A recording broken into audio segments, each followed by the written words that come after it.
how do we, go from being, go to being a democracy that's for dharma, of dharma, and by dharma? So you've spoken about freeing Hindu temples, truthifying history, and all of these are policy changes. They take time, they're slow. Correct, correct. What can we, the people who are sitting here who believe in the cause, what can we do? Do you have any suggestions? Very clear suggestions, which I offered to a 10-year-old in California 2 years ago. And I'll explain why it's very, very critical. Start with, I think, 3 or 4 aspects. Since I've benefited from these suggestions, I'm in some position to say this with confidence. But before that, I completely agree with your first point. I'm not giving up on the youngsters on the left. And when I mean the left, I mean hardened, incorrigible, insufferable left, which takes a certain degree of entrenchment of position, which comes with age, right?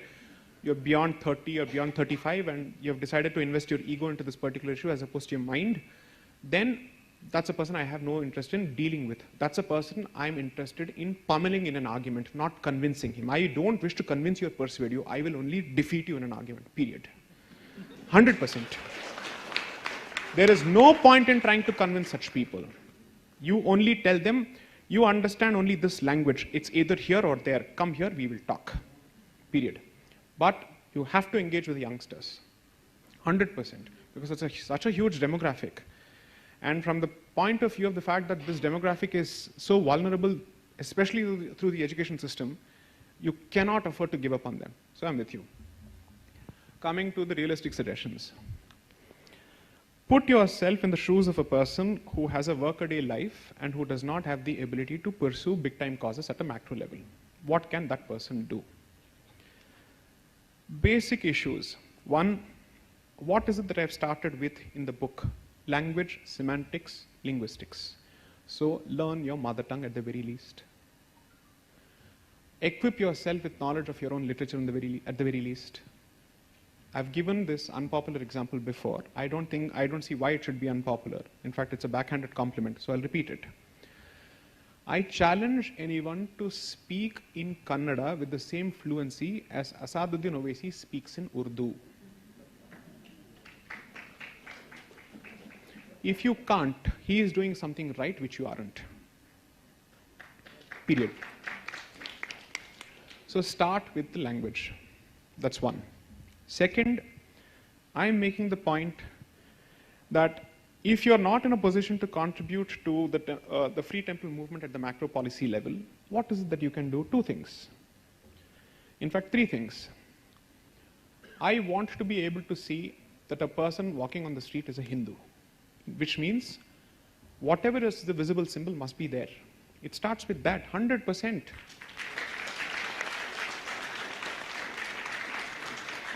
Why are visible symbols part of core tenets of other religions? Because it becomes a part of your habit, a part of your second nature, and you will not think and talk about your religion at, let's say, at some esoteric level as if you're talking of a third party. You won't talk of it as if it's a stranger. You need to be able to connect with it. And therefore, without practice, there is no logic, and without logic, there's no practice. Both have to go hand in hand. You need to know what is it that you're fighting for on social media. And if you don't even practice it on a daily basis in the simplest of forms, what on earth are you fighting for? I don't even understand. Makes no sense. Then you're not fighting for the cause, you're fighting for your ego investment in the cause. Which is to say, I want to prove that I'm right on a particular topic, as opposed to saying I'm supporting something that is right. Okay? So a visible symbol is necessary. Third, the corollary from there is that take ownership of at least the local temples. Why is everybody sitting in some remote part of the country and constantly think of Jagannath Puri and Tirupati but not the local temple? Is this temple under any less state control compared to Tirupati? No, it's not. This is the temple which shouldn't be under state control, because if at all there are some policy justifications for the state being present in a macro institution and a mega institution which could have security issues, what is its justification for being in the street temple? I don't understand. What money are they going to make? What corruption are you talking about, and who are you to talk about corruption? You have no moral authority. The Indian state has never had moral authority to speak on corruption in the last 70 years. So who are you to talk about corruption? At least if it's corrupt, it's someone from my community eating it, as opposed to you taking money and giving it to some other community. So I am clear about the fact that It starts with this, then you go to the next level, which is what? Do not reduce any of your festivals to mere celebratory activities. Explain the significance. Do something about it. None of this is going to be possible because at the end of the day, when it's a nuclear family and the joint family system is broken, then what is it that you're looking at? So what is human psychology at play here? It is the joint family that provides an extended support system that has been done away with now, thanks to our own insistence on nuclear families. Somehow that was meant to be the progressive way, done. Okay, kya progress hua, dekh lenge. Second, if this setup is gone, then you still need to have some connection with a larger ecosystem which reinforces your identity. And therefore, go back to your basic sampradayas. I can't think of most Hindu families which have not had a traditional guru or a traditional matha or a traditional institution that they've been connected with in one way or the other. To me, it doesn't make a difference whether it's Brahminical or non-Brahminical. It honestly doesn't make a difference. As long as it's a traditional sampradaya, it's a traditional sampradaya. For me, traditional is not Brahminical. Traditional is Hindu, period.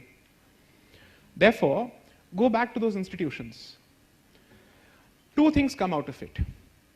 You don't feel alone when you're trying to bring up a young child and trying to instill values in it, and when you don't know how is this child going to deal with the rest of the world, is he going to be or is she going to be the misfit? But when you realize that there are others, that fear comes down to a significant extent. And you also end up strengthening that particular institution because such institutions survive on following patronage and numbers. And when the heads of such institutions are in a position to command greater respect from their following, they will be in a much better position to talk to the politicians saying, you can keep playing politics, but don't keep playing politics with our institutions. Because they will derive confidence from the fact that their people are backing them. That is what, let's say, the so-called godmen of other institutions and other faith systems bank on, the existence of a ground support base. Tell me which of these things that I've just suggested is beyond the realm of reasonableness and practicability. I don't think it is. These are plain and simple basics. Once you're in a position to achieve this, the immediate effect that you're looking at is an enhanced attachment to your culture and a better awareness of your own institutions. So the next time when someone says, it is in your institutions there is more corruption, not in our institutions, you can actually tell them, what are you talking about? Our institutions are corrupt today largely because of entrenchment of the state. That is a fact. Because the state has an incentive to constantly attract crowds at the expense of dharma, tradition, sampradaya, ritual, practice, whatever. And therefore they will do whatever it takes to create revenue streams, ports of revenue. For them, these institutions are nothing but ports of revenue. That's it. Therefore, you'll be in a much better position to argue. Nothing that I have said in the last 5.5 years, ever since I started speaking on the subject in September 2016, is beyond. It's not something that requires a 120 plus IQ or 160 plus IQ. It's plain and simple logic based on the ground realities. If there is a payment-based darshan queue system, who benefits from this? First, the person who controls the affairs of the institution benefits from this. Who is the person who's controlling the secular aspects, which is to say the monetary and fiscal aspects of the institution? It is the state. So why is my community taking the rap on its knuckle when the state should be held responsible for this? Why is my community, my faith, and my institution being constantly called a commercial institution when it is the state that is responsible for this? And it's constantly my community that is the favorite whipping boy of everyone who says Hinduism is all about money, wherever you go it's all about money. Is that the case? If that is the case, it is in other faith systems that there is a systematic, organic way of collecting money on a monthly basis. 10% has to be given, whether it's a church or a mosque. It's not my temple that's doing this from everyone, right? So that takes us to the next step. There is an obligation and a top-down imposition. I am saying those who are serious about this, park 10% of your revenue. Use it to support the causes which you believe are advancing the cause of dharma. If you cannot be a Rana Pratap, at least be a Bhamasha is something that I've said umpteen number of times. So if you cannot be in the line of fire, at least support those who are in the line of fire in one way or the other. And therefore, monetary support is the most important way of doing that. So 10 to 15% of your income does not belong to you, is your self-imposed restraint. Do that. 5, very, very dangerous suggestion. Hinduism is not a pacifist religion. Hinduism is not a religion of cowards. Hinduism does not fear force. Therefore, revival of the Kshatriya spirit is critical. 100% critical. If you constantly think of it as the dirty job, then all you're going to be left with is a small island surrounded by a gutter. Let's see who's going to do the dirty job then. The state under any government cannot do this, and certainly cannot do this efficiently, which means the Hindu community must slowly start looking at self-sufficient enclaves, which are equipped to protect themselves. Several states in this country have already shown that the existence of the state apparatus is not an advantage. It has actually turned to be a liability for Hindus when they want to protect themselves.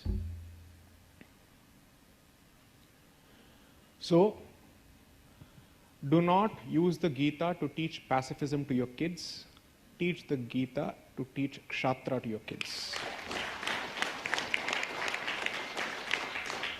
The Gita is not meant to be a post-retirement Katha Kalakshepam book where people get together for satsangas and test each other's memories. Do you know the shloka? Do you know that shloka? Oh, that goes on. Is that what it was meant for? Arey, what have you understood, man? So, grasp the saransh and apply. All of these are doable. None of these require state support. None of the things that I've said so far require state support. Now, despite this, if you don't wish to do it, well, you have just signed away your destiny as a civilization. Then, Ram Naam Satya Hai. First thing, we have to unlearn what we have learned from the decolonial mindset. That is a need of the hour. And second, let us follow our language, let us talk in our mother tongue.